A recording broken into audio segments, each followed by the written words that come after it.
de l'opinion publique nationale et internationale qu'il a été informé des faits d'une particulière gravité relatifs à l'enlèvement de 3 personnes citoyennes demeurant dans la commune urbaine de Dinguiraye, qui seraient membres de la famille d'un ancien ministre de la République. Selon les informations préliminaires portées à la connaissance du ministère public, les 3 victimes auraient été enlevées à leur domicile à Dinguiraye par des individus encagoulés et armés, circulant à bord de 3 véhicules de couleur noire. Les auteurs de ces faits demeurent à ce stade non identifiés. Au regard des circonstances décrites, ces faits sont susceptibles de recevoir les qualifications pénales suivantes, sous réserve des résultats des investigations. Enlèvement et séquestration de personnes, association de malfaiteurs, détention illégale d'armes. Ces infractions sont prévues et punies par les articles 303, 784, 848 et suivants du Code pénal. Ces faits portent une atteinte grave aux libertés fondamentales garanties par la Constitution. C'est pourquoi, conformément aux dispositions des articles 42 et 43 du Code de procédure pénale, le procureur général instruit à Monsieur le procureur de la République, près le tribunal de première instance de Farana, au juge de paix de Dinguiraye et de Dabola, afin de procéder immédiatement à l'ouverture d'une enquête judiciaire approfondie contre X, requérir les services compétents de police judiciaire pour toute investigation utile, identifier, interpeller et déférer devant les juridictions compétentes toute personne impliquée en qualité d'auteur, co-auteur ou complice. Mettre en œuvre toutes mesures urgentes en vue de localiser les victimes et d'assurer leur sécurité. Appel au calme et à la collaboration. Le parquet général condamne avec la plus grande fermeté ces actes criminels qui troublent gravement l'ordre public et portent atteinte à l'autorité de l'État. Il rappelle que nul n'est au-dessus de la loi et que toute personne impliquée dans de tels faits encourt les sanctions pénales les plus sévères prévues par la loi. Il appelle la population de Dinguiraye au calme, à la retenue et à la responsabilité, tout en l'invitant à une collaboration franche et sincère pour la manifestation de la vérité. Le parquet général rassure les familles concernées, ainsi que l'ensemble des citoyens, que tout sera mis en œuvre pour faire la lumière sur cette affaire et que les suspects répondront de leurs actes conformément à la loi. Les propos du procureur général près la cour d'appel de Kankan sont recueillis sur place par notre correspondant régional Diamo Kaba. Le mois de mars dédié à la célébration et à la défense des droits des femmes, c'est aussi un moment de mobilisation pour celles qui vivent parfois dans des situations particulièrement difficiles. À la maison centrale de Conakry, la ministre de la Femme, de la Famille et des Solidarités est allée à la rencontre des femmes en conflit avec la loi. Elle plaide en faveur de l'amélioration de leurs conditions de détention. Mohamed Kamara. À la maison centrale de Conakry, la situation carcérale d'une centaine de femmes en conflit avec la loi retient l'attention du gouvernement. En ce mois de mars, mois dédié à la promotion des droits des femmes, la ministre en charge de la femme, en compagnie de certains de ses collègues du gouvernement, est en immersion ici à la maison centrale. La délégation est venue faire des plaidoyers en faveur de ces femmes en situation de détention. Par ma voix et celle des femmes détenues à la maison centrale de Conakry, nous profitons de cette visite pour vous exposer les cris de nos cœurs, les retards de nos dossiers dans les différentes juridictions, les lourdes peines qu'on attribue aux femmes, le manque des infrastructures telles que les matelas, les matériaux d'assainissement, etc. La situation des femmes en milieu carcéral appelle attention constante et une réflexion continue sur l'importance de l'accompagnement social et des dispositifs favorisant la réinsertion. Je voudrais vous dire que cette visite est aussi un message, celui de l'attention que la nation porte à toutes ces filles sans exception. Je forme le vœu que chacune d'entre vous puisse continuer à garder espoir et à envisager l'avenir avec détermination. À travers cette visite, le gouvernement guinéen entend transmettre un message, celui de ne laisser aucun Guinéen pour compte, quelle que soit sa situation carcérale. Aujourd'hui, nous venons voir ces dames qui sont en train de purger leur peine et nos homologues ici ont promis de faire tout ce qui est en leur pouvoir pour vraiment diligenter les différents dossiers afin que certaines de ces femmes, si elles ont déjà servi leur peine ici, puissent être libérées. Moi, en tant que garde des Sceaux, je ne peux qu'être satisfait, je ne peux qu'être content. À travers ce geste, déjà, on prouve à ces femmes détenues qu'elles ne sont pas oubliées, que nous pensons à elles, que le président de la République pense à elles à travers ces différents dons. On a entendu leur plaidoyer et on fera tout pour que celles qui ne sont pas jugées le soient dans les meilleurs délais. Pour contribuer à l'amélioration des conditions de détention carcérale de ces femmes, des kits hygiéniques individuels, des équipements de couture et une quantité importante de matelas sont mis à la disposition de ces femmes détenues ici à la maison centrale de Conakry. Et voilà qui nous amène à cette immersion dans le quotidien des groupements de femmes évoluant dans le maraîchage à Sonfonia. En ce mois de mars, la ministre de l'Agriculture s'est rendue aux côtés de ces femmes passionnées de la terre.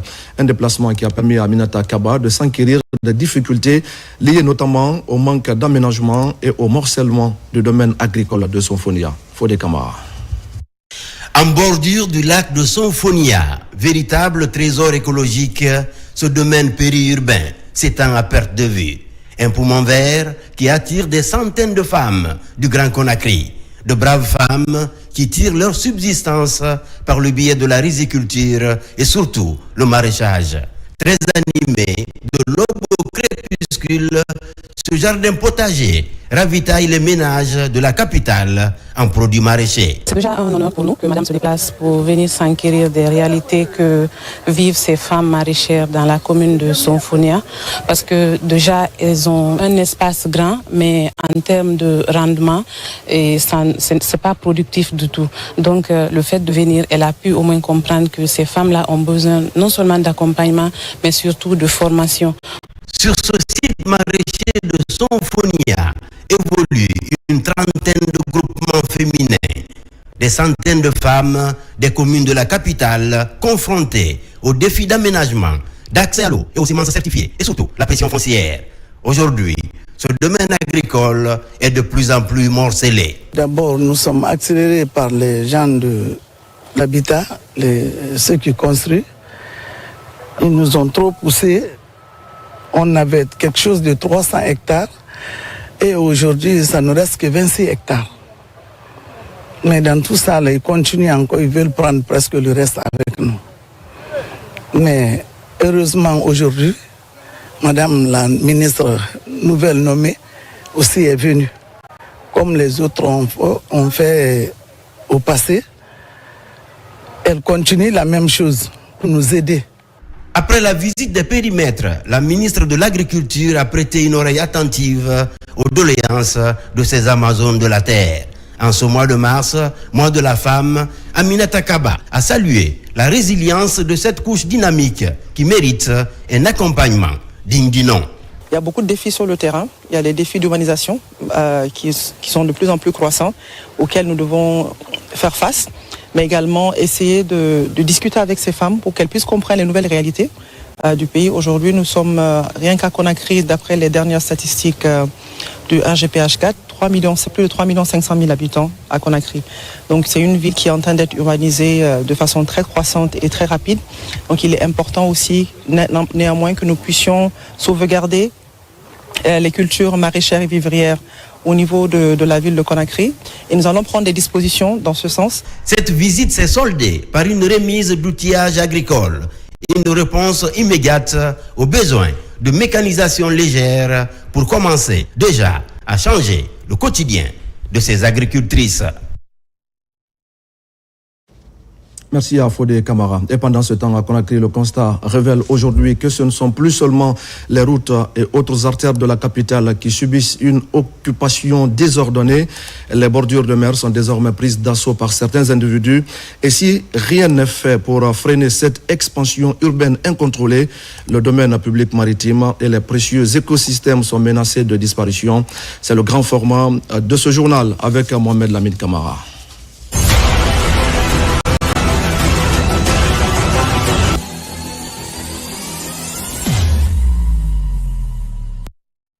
Avec une distance de plus de 300 km de littoral, le domaine public maritime guinéen est en proie à l'agression quotidienne. Des pressions menées sous l'œil impuissant des structures en charge de protéger les espaces publics maritimes.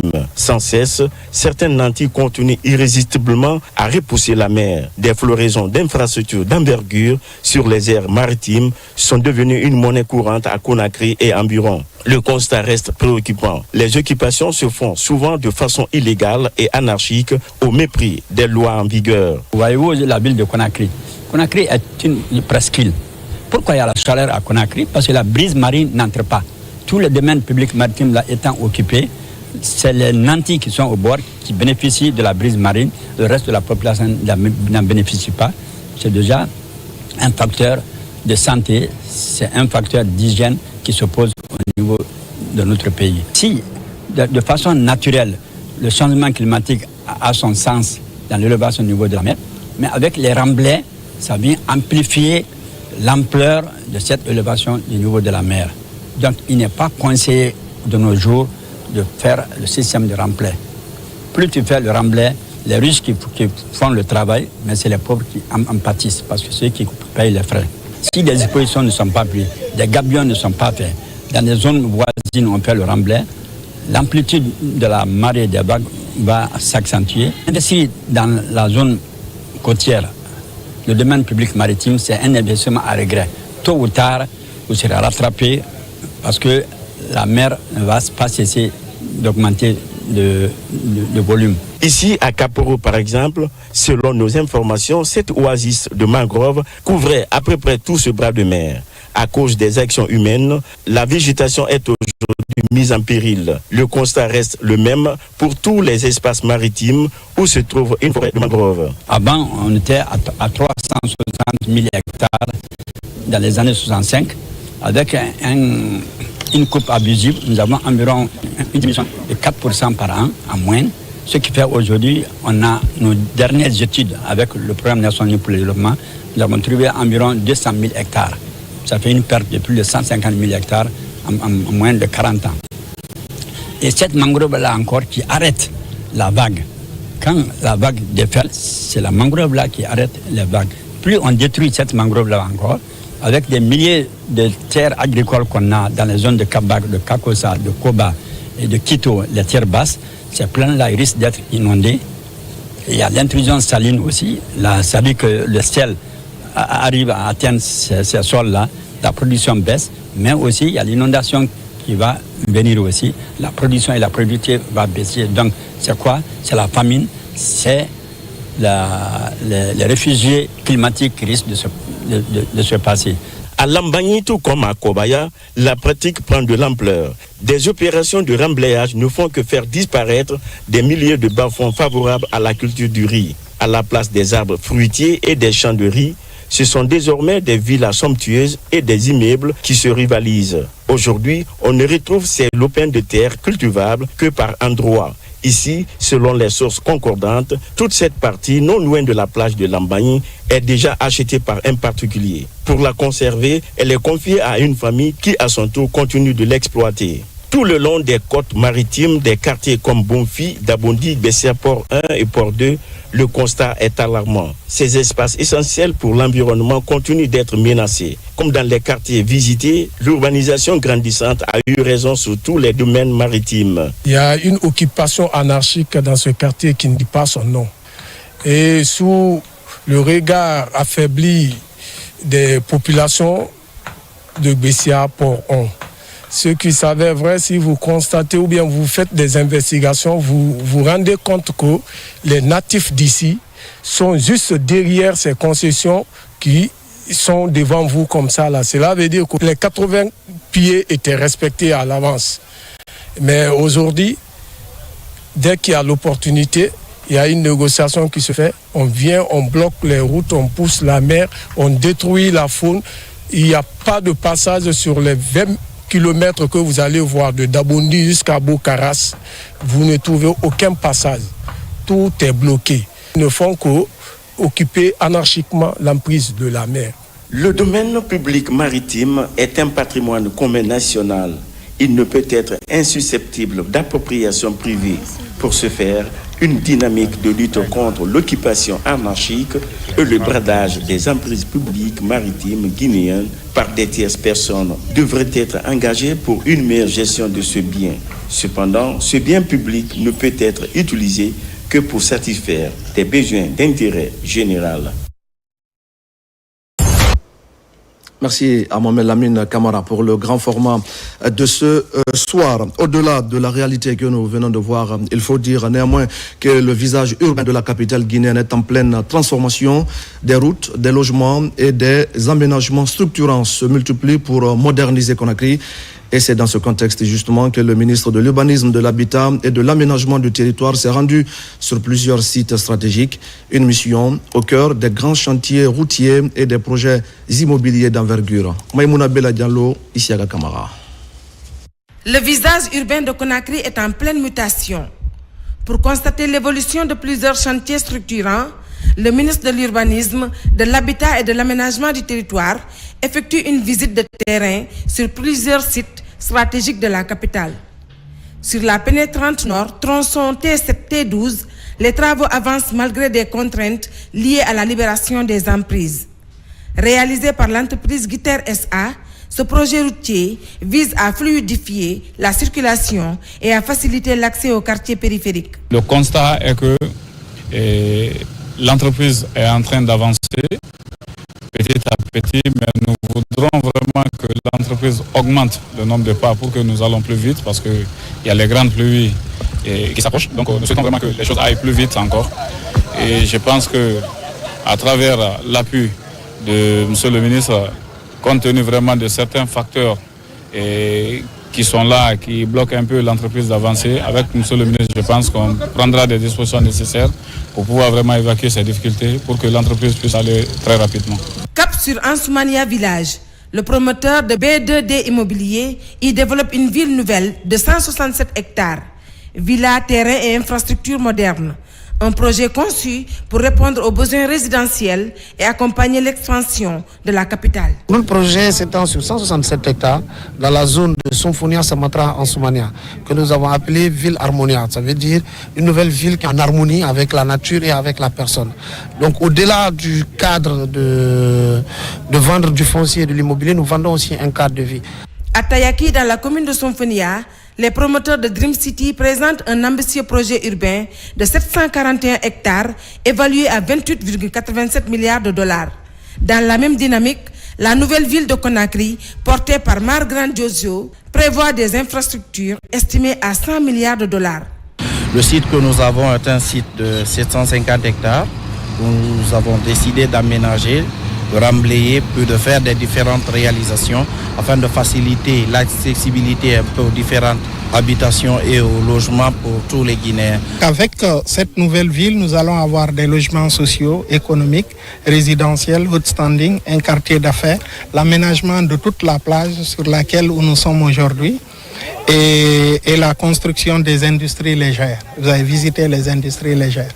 Face à l'ampleur de ces chantiers, le ministre de l'Urbanisme se dit satisfait de l'évolution des travaux tout en rappelant l'importance du suivi, de la planification et du respect des délais. L'objectif est de voir ce qui se passe actuellement sur le terrain, ce que chacune des entreprises est en train de mettre en œuvre et me rassurer que le cahier de charge, le contrat qui les lie à l'État guinéen rentre effectivement en application. Nous exhortons toutes ces entreprises au respect strict des cahiers de charge et aussi de délais impartis. C'est vrai, nous sommes pressés, mais nous voulons des infrastructures de qualité qui vont durer dans des siècles. Le ministre Mohamed Amin Sy Savané annonce d'ailleurs son intention de revenir régulièrement sur ces sites afin de s'assurer de l'avancement des travaux et du respect des engagements. On change de sujet et on va parler éducation avec tout d'abord la direction communale de l'éducation de Matoto qui initie une vaste campagne visant à enregistrer tous les élèves des écoles primaires. Ce dispositif s'inscrit dans les réformes menées par le ministère pour mieux suivre les effectifs scolaires et attribuer un numéro matricule à chaque élève. Mais avant le coup d'envoi sur le terrain, une session de formation est organisée afin de mieux préparer les équipes. Moussa Bangoura. À l'image des autres directions communales de l'éducation de Conakry, la DCE de Matoto, à son tour, s'engage à immatriculer tous les élèves des écoles primaires relevant de sa juridiction avant le démarrage officiel des opérations. Une séance de restitution est organisée à l'intention des délégués scolaires, chefs d'établissement, enseignants et chef des cellules examen. Ici, les techniques d'inscription des élèves sur la plateforme et autres méthodes pour mieux effectuer le travail sont au centre des échanges. Lorsque un élève a un numéro matricule, cet élève, son parcours est retracé. C'est-à-dire, lorsqu'il quitte d'une école A pour une école B, c'est automatiquement connu. Il demande aux directeurs d'école, aux enseignants d'être prêts à faire ce travail dans de très bonnes conditions. Ce processus de digitalisation consiste à donner un numéro matricule à chaque élève, mais également à maîtriser l'effectif des élèves dans les concessions scolaires. Les enfants sont en train de se promener d'une école à une autre sans identité, sans dossier. L'initiative là corrige tout cela. Ça amène les enfants, ça amène les élèves, ça amène les écoles, les chefs d'établissement, les autorités supérieures à une discipline qui est nécessaire aujourd'hui pour l'école guinéenne. Tous les élèves de la République, de Conakry à Youmou. Ce que nous faisons comme ça, c'est ce qui est en train de se passer aussi dans d'autres communes aussi. Nous supportons cette idée parce que nous voulons tous l'évolution du système éducatif guinéen. Dans les prochains jours, les machines seront mises en branle dans les différentes écoles publiques et privées de la commune pour le démarrage des opérations de recensement. Et puis une session de formation pour plusieurs délégués scolaires de la région de Bokeh. L'objectif est de renforcer leurs connaissances sur leur mission et sur leurs responsabilités, notamment en ce qui concerne l'accompagnement pédagogique et le suivi du travail des enseignants. L'objectif est d'encourager ces instituteurs et de contribuer à une meilleure formation des élèves. On fait le point sur place avec Younoussa Tawel Kamara, Mohamed Mara et Bintou Touré. Ces dernières années, l'inspection régionale de l'éducation de Bokeh multiplie les formations en faveur des enseignants en vue de qualifier davantage le système éducatif. Cette autre formation, qui regroupe les délégués scolaires de la région, en est une illustration. Il s'agit de renforcer leurs capacités sur leur rôle et responsabilités en matière de suivi pédagogique des enseignants en situation de classe, mais aussi la planification de leurs activités dans le temps. L'objectif de cet atelier, c'est de montrer aux DSE leur rôle et responsabilités, la planification d'un suivi pédagogique et jusqu'au rapport. C'est-à-dire comment planifier un suivi, comment mettre en œuvre un suivi pédagogique jusqu'au rapport. Parmi les thèmes enseignés au cours de ce renforcement des capacités figure également la supervision pédagogique, une stratégie pour galvaniser les enseignants des écoles élémentaires de la région de Bokeh dans les salles de classe. C'est quelque chose qui est très important pour nous, à la base, pour le suivi et l'encadrement des enseignants et des directeurs d'école. C'est une initiative que je salue très chaleureusement parce que nous savons que le DSE constitue un maillon le plus important dans le pré-universitaire. Et alors, si on parle du renforcement de leurs capacités, ça c'est vraiment une initiative à saluer, à encourager. Les prochains jours, d'autres délégués scolaires de la région vont également bénéficier de ce renforcement des capacités initié par l'inspection régionale de l'éducation de Boké afin de qualifier le système éducatif à la base. À Kissidougou maintenant, le préfet vient de conférer avec l'ensemble des acteurs de la sécurité routière et face à la recrudescence des accidents de circulation. Mohamed Lamine Goubisso veut renforcer la coordination et rappeler l'importance du respect strict des règles du code de la route. Il en a profité pour inviter chacun à plus de responsabilités pour sauvegarder des vies. Ibrahima Oule Fofana. À la préfecture de Kissi-Faramaya, le préfet Mamadou Lamine Goubisso en conclave avec les acteurs impliqués dans la sécurité routière. Cette rencontre marquée par la présence du syndicat des transporteurs auto et moto, ainsi que la police routière et la gendarmerie routière, vise à consolider les efforts afin de limiter les accidents de la circulation. Si on accepte d'enlever tous les encombrants et laisser la route fluide, vraiment, il y aura zéro accident. La ville est grande, mais la route est restreinte. Il faut donc dégager les emprises pour le bien-être de la population. Il faut que nous, transporteurs et services de sécurité, collaborent pour éviter les accidents de la circulation. Lors de cette concertation, la mairie, la préfecture ainsi que les agents de la sécurité routière de Kissidougou ont promis désormais de collaborer en faveur du respect du code de la route. Je remercie le préfet pour son initiative. Et tous les usagers de la route aussi doivent savoir comment circuler pour éviter les accidents de la circulation. J'ai estimé aujourd'hui qu'il fallait faire appel aux acteurs de la sécurité routière pour échanger avec eux dans le cadre de l'amélioration de la circulation dans la commune urbaine de Kissidougou. Autre élément clé de la rencontre est la mise en place d'une coordination de sensibilisation sur l'importance du respect du code de la route. Des sensibilisations qui vont se passer dans les médias locaux afin de toucher bon nombre d'usagers de la route. Et nous allons prendre maintenant la direction de Touguire. C'est un village côtier situé dans le district de Senguele à Mafereya. Nous sommes dans la préfecture de Forêt-Karia. Plusieurs pêcheurs artisanaux de cette localité viennent d'être dotés de balises lumineuses. C'est un appareil qui permet de renforcer leur visibilité et leur sécurité lors de leur sortie à mer. L'initiative est portée par Winning Consortium Simandou dans le but d'accompagner les communautés riveraines. Abraham Christophe Conté pour des explications. Nous sommes au village de Touguire dans le district de Senguele, sous-préfecture de Mafereya. Ici, la principale activité de ces populations est la pêche et l'agriculture. Dans l'exécution de sa responsabilité sociétale, l'entreprise Winning Consortium a offert 500 signaux lumineux aux propriétaires des pirogues des zones impactées par les activités du port minéralier de Morbaya. L'acquisition de ces équipements devrait permettre aux bénéficiaires de renforcer leur sécurité pendant des voyages nocturnes en pleine mer. C'est grâce au mécanisme de remontée, le mécanisme de gestion des griefs que nous avons mis en place ici, ce qui a rassuré les communautés maintenant, que quand il y a quel que soit ce qui arrive ici, ils peuvent nous appeler. Et quand ils nous appellent à tout moment, nous aussi nous répondons. Ces dispositifs modernes d'éclairage seront fixés sur des embarcations permettant de faciliter la visibilité des pêcheurs, surtout lorsque les conditions météorologiques ne sont pas favorables. L'idée obéit à un programme plus large visant à améliorer la sécurité et les conditions de travail des pêcheurs de ce village impacté par le port de Morebaya. L'année dernière, on a distribué $2 millions de nourriture pour les pêcheurs.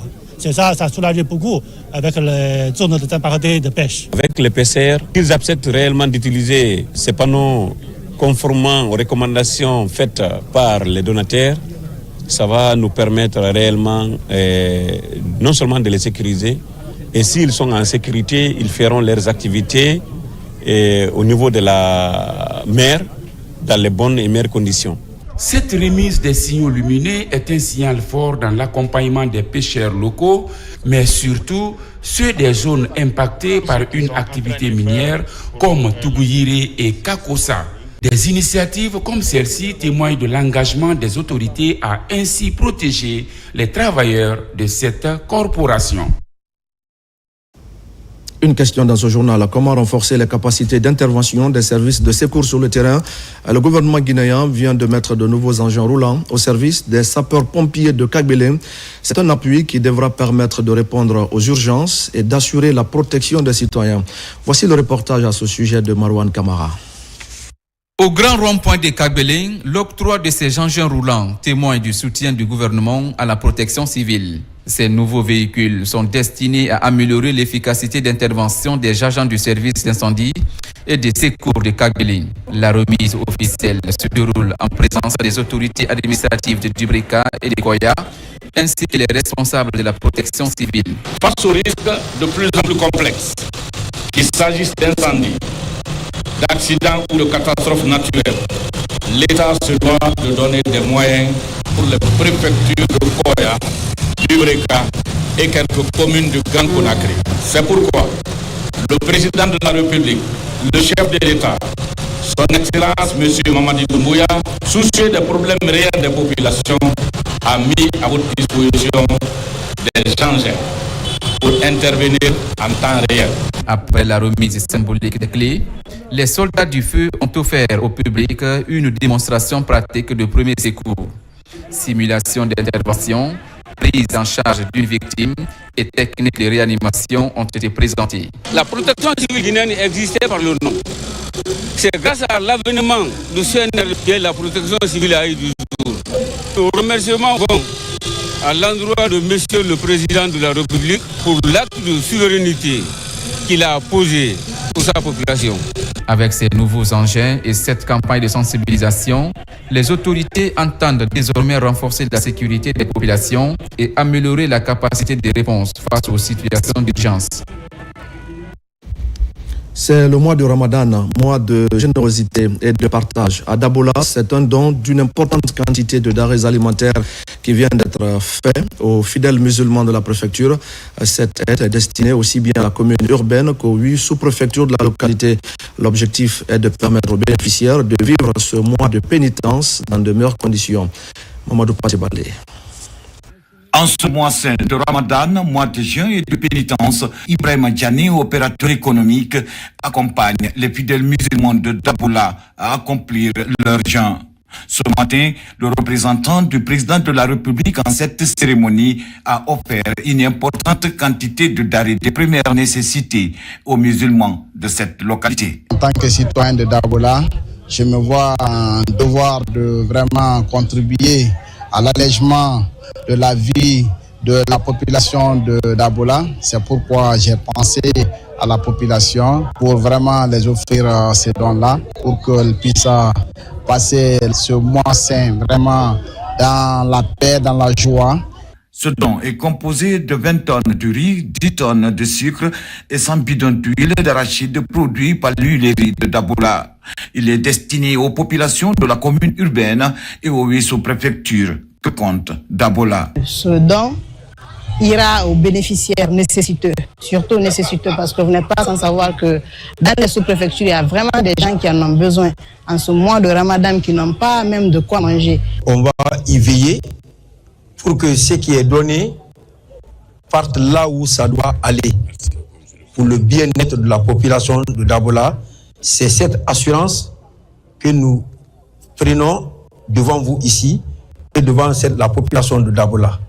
Merci une fois encore et nous vous encourageons. Depuis le début du mois saint de Ramadan, les dons de denrées de première nécessité aux fidèles musulmans ne manquent pas à Dabola.